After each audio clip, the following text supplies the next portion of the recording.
জুবায়েরপন্থী ও হেফাজতের নেতাদের কাছে আমরা শান্তি ও সমঝোতার প্রস্তাব জানিয়েছি। উলামা একরামকে দারুল উলুম দেওবন্দের নীতি ও আদর্শের ভিত্তিতে তাবলীগ বিষয়ে নিরপেক্ষ থাকার আহ্বান করেছি আমরা। কিন্তু এই কথা আজ দিবালোকের মতো সুস্পষ্ট যে রাজনৈতিক অপশক্তি তাবলীগের বিতর্ক ও দ্বন্দ্ব জিই রেখে তাবলীগের উভয় পক্ষকে নিয়ন্ত্রণ করার নীল নকশা এঁকেছে। মাওলানা সাদ অনুসারীরা ময়দানে আসলে তুরাগ নদী রক্তে লাল করার হুমকি দিয়েছেন হেফাজতের নেতারা, যে কারণে ওনারা কোনোভাবেই আমাদের সাথে সমঝোতায় আসতে তৈরি হননি। তাই আমরা অত্যন্ত সুস্পষ্ট ভাষায় জানাতে চাই, টঙ্গী ময়দানের ঘটনাটি তাদের ওই হীন ষড়যন্ত্রের একটি অংশ মাত্র।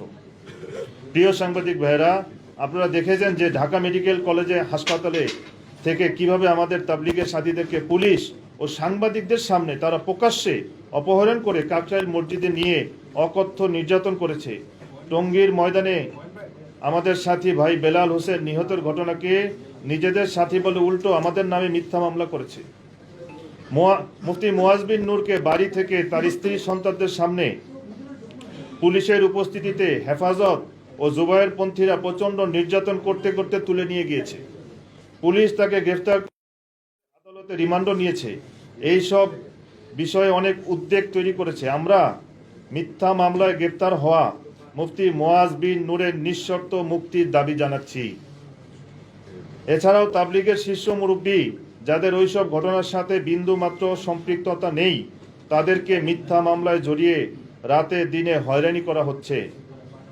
পুলিশ জুবায়েরপন্থীদের মামলা গ্রহণ করলেও দুঃখজনকভাবে আমাদের নিহত সাথীর পক্ষে তাদের বিরুদ্ধে মামলা গ্রহণ করেনি, যার ফলে জুবায়েরপন্থী ও হেফাজত কর্মীরা একত্র হয়ে সারা দেশে সিরিজ হামলা ও ব্যাপক সহিংসতা সৃষ্টি করে যাচ্ছে এবং এইসব উগ্রতায় বরাবরের মতোই সহজ সরল মাদ্রাসার ছাত্রদের ঢাল হিসেবে ব্যবহার করে পরিস্থিতিকে ভয়াবহ করে তোলা হচ্ছে। প্রিয় সাংবাদিক ভাইয়েরা, আপনারা নিশ্চয় লক্ষ্য করেছেন, এমনকি এদের উগ্রতা ও নৃশংসতা থেকে জাতির বিবেক গণমাধ্যম কর্মীরাও নিরাপদ নন।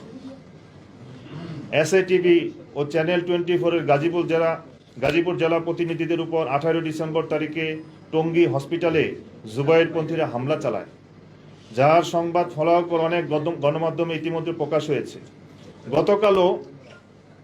গতকাল 22 ডিসেম্বর 2024 তারিখে টাঙ্গাইল জেলা প্রশাসক অফিসে লাইভ সংবাদ চলাকালীন অবস্থায় ডিবিসি টেলিভিশনের জেলা প্রতিনিধির উপর জুবায়েরপন্থীরা হামলা চালায়। এই সময় আইনশৃঙ্খলা বাহিনীর সদস্যরা উপস্থিত থাকলেও সন্ত্রাসী থেকে সাংবাদিকদের বাঁচাতে কোনো ভূমিকা পালন করতে দেখা যায়নি। আমাদের জানতে ইচ্ছা করে ধর্মীয় ফেসিবাদের এই ভয়াবহ উগ্রতার শেষ কোথায়?